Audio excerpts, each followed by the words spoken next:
A graça do Senhor Jesus, né? Estamos aqui no Brejo da Alma de Deus. Por trás nós temos a Serra da Prata, né?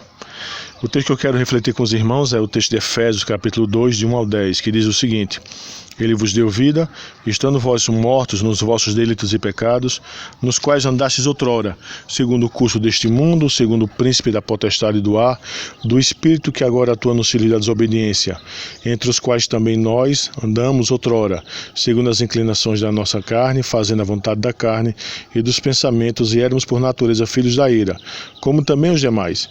Mas Deus, sendo rico em misericórdia, por causa do grande amor com quem nos amou, e estando nós mortos em nossos delitos e pecados, nos deu vida juntamente com Cristo. Pela graça sois salvos. E juntamente com Ele nos ressuscitou, e nos fez assentar nos lugares celestiais em Cristo Jesus, para mostrar nos séculos vindouros a suprema riqueza de sua graça, em bondade para conosco em Cristo Jesus. Porque pela graça sois salvos, mediante a fé. Isto não vem de vós, é dom de Deus, não de obras para que ninguém se glorie, pois somos feitura dele, criados em Cristo Jesus para as boas obras, as quais Deus de antemão preparou para que andássemos nela. Será que é importante nós sabermos o que é a graça de Deus? Sim, é.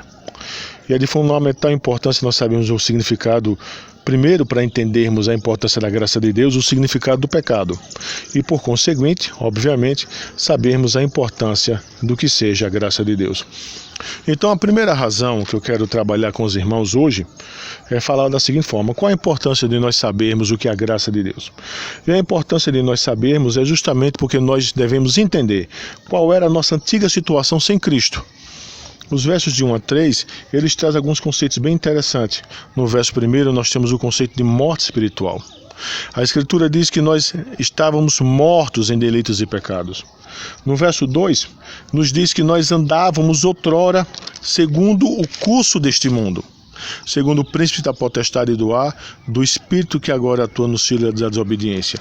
Observa, querido ouvinte, nós andávamos segundo o curso desse mundo, ou seja, segundo as inclinações deste mundo, segundo o príncipe da potestade do ar, do espírito que agora atua no filho da desobediência. Então houve um tempo que nós éramos guiados, que nós éramos dirigidos por Satanás, enquanto ímpios. Apesar de sermos eleitos de Deus, apesar de sermos escolhidos antes da fundação do mundo, mas antes de nós nascermos espiritualmente, antes de nós sermos chamados das trevas para a luz, a Escritura diz que nós éramos filhos da ira, tá? E a Escritura vai falar justamente isso aqui, que nós andávamos segundo esse curso deste mundo, certo? Também observa que nós tínhamos como propósito fazer o quê? Eu vejo o verso 3. Nós tínhamos o propósito de agradar a nossa carne. Veja o que é que o verso 3 nos diz: entre os quais também nós andamos outrora, segundo as inclinações da nossa carne, nós fazíamos a vontade da carne e dos pensamentos, e éramos por natureza, como já disse, filhos da ira, como também os demais. Então isso daqui é a nossa situação sem Cristo. Nós éramos mortos espiritualmente, nós fazíamos aquilo que o nosso tutor, não é, na ocasião nos guiava, certo?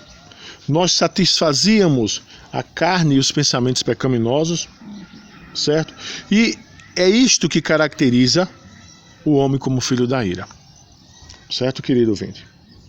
Então a primeira razão é essa, por nós compreendermos aquilo que nós éramos sem Cristo.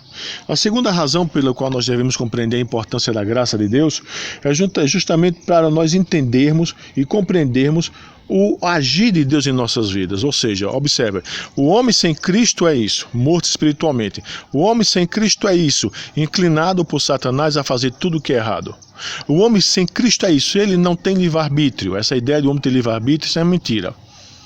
Entendeu? Porque o homem, por ele ser escravo do pecado, por ele ser filho da ira, por ele obedecer os ditames do seu tutor, ele irá fazer aquilo que ele diz. A Escritura diz que aquele que comete pecado é escravo do pecado. E veja só que há uma segunda razão, que é justamente isso, que eu compreenda o agir de Deus. Os versos 4 aos versos 7 diz o seguinte: mas Deus, sendo rico em misericórdia, por causa do grande amor com quem nos amou, e estando nós mortos nos nossos delitos, nos deu vida juntamente com Cristo. Pela graça sois salvos. E juntamente com Ele nos ressuscitou e nos fez assentar nos lugares celestiais em Cristo Jesus, para mostrar nos séculos vindouros a suprema riqueza da sua graça, da bondade para conosco em Cristo Jesus. Observa o agir de Deus aí, querido ouvinte. Primeiro, nós fomos alvos do seu amor eletivo, verso 4 e 5. Deus sendo rico em misericórdia, por causa do grande amor com que nos amou. Observa que o amor é Deus para conosco e não nosso para com Deus, porque a situação nossa para com Deus é de ira. A situação nossa para com Deus não é de procurar agradá-lo. O verso 2 vai falar que nós andávamos no quê? Olha, que nós andávamos, né, segundo o Espírito que agora atua nos filhos da desobediência.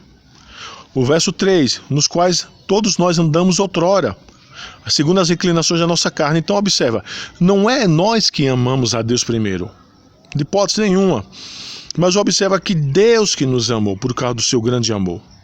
E veja só que o verso 5 vai dizer que nós estávamos mortos nos nossos delitos e pecados. Ele nos dá vida juntamente com Cristo, pela graça sois salvos.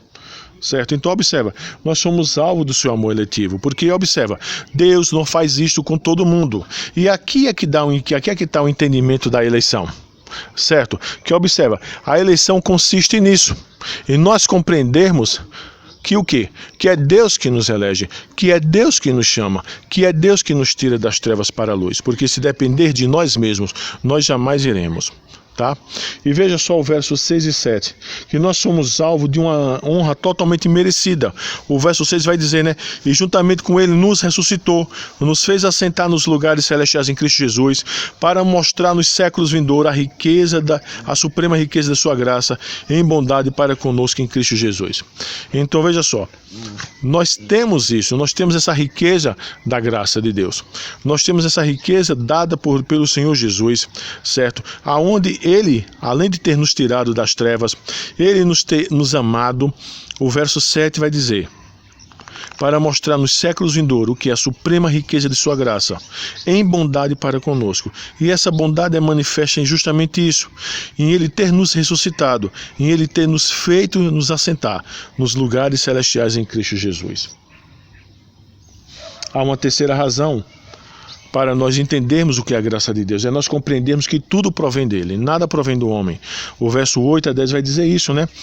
Porque pela graça sois salvos. Observa, é a graça de Deus que me tira das trevas para a luz, é a graça de Deus que me salva.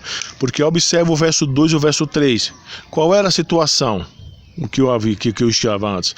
Qual era a situação que eu vivia? Era de trevas, era de impiedade, era de fazer aquilo que agradava o meu tutor. Mas pela graça, o verso 4, Deus, por ser rico em misericórdia, Ele me tira desse estado. O verso 8 vai dizer, pela graça sois salvos, mediante a fé. Fé esta que eu não posso ter em Deus, porque a minha situação que eu tinha antes de Deus ter me chamado era de morto espiritualmente, era de agradar o meu antigo tutor. Por isso que essa fé aqui tem que ser algo que Deus gere no meu coração. E eu só irei compreender tudo aquilo que Ele fez se primeiro eu tiver essa fé. Mas observa que essa fé, ela não pode nascer no meu coração se antes eu não for regenerado. Tá? Então veja só o que a palavra de Deus vai dizer aqui. Porque pela graça sois salvos mediante a fé, isto não vem de vós, é dom de Deus. Alguém se discute, mas o que é que não vem de vós? O que é dom de Deus aqui? É a fé ou a salvação? Não, querido, é todo o pacote. É todo o pacote, porque a tua realidade sem Deus aqui era de ser escravo, era de andar nas trevas. E observa que o texto vai dizer, não de obras para que ninguém se glorie, porque é óbvio, eu não tinha capacidade de fazer o que era correto diante dele. Tá? Então eu sou salvo pela graça mediante a fé. Isso não vem de vós, é dom de Deus. Não vem de obras para que ninguém se glorie. Porque eu sou feitura dele, criados em Cristo Jesus para as boas obras. Percebe isso? Criados em Cristo Jesus. Quando é que eu sou criado em Cristo Jesus? Quando eu sou resgatado, quando eu sou transferido das trevas para a luz. Então eu sou criado em Cristo Jesus. Mas a finalidade de Deus ter feito isso comigo, a finalidade de experimentar o amor de Deus, é para que eu tenha boas obras, as quais Deus de antemão preparou para que andássemos nela. Então nós temos aqui, irmãos, um entendimento claro daquilo que a Escritura está querendo dizer. Então tenha discernimento que Cristo, pela sua mediação, adquiriu a redenção juntamente com todos os mais benefícios da pacto da graça. Tenha discernimento que Cristo, Ele torna você participante daquilo que Ele adquiriu. Tenha discernimento que a união que você tem com Cristo é a obra da graça de Deus, pela qual são eles espiritualmente e misticamente, ainda que real e inseparavelmente unido a Cristo, seu cabeça e esposo. Isso está lá no Catecismo Maior do Westminster, pergunta 66. Tenha discernimento que justificação é um ato livre da graça de Deus para com os pecadores, no qual ele os perdoa, aceita e considera justas as suas pessoas diante dele, não por qualquer coisa neles operada, nem por eles feita, mas unicamente pela perfeita obediência e plena satisfação de Cristo, a eles imputada por Deus e recebida só pela fé.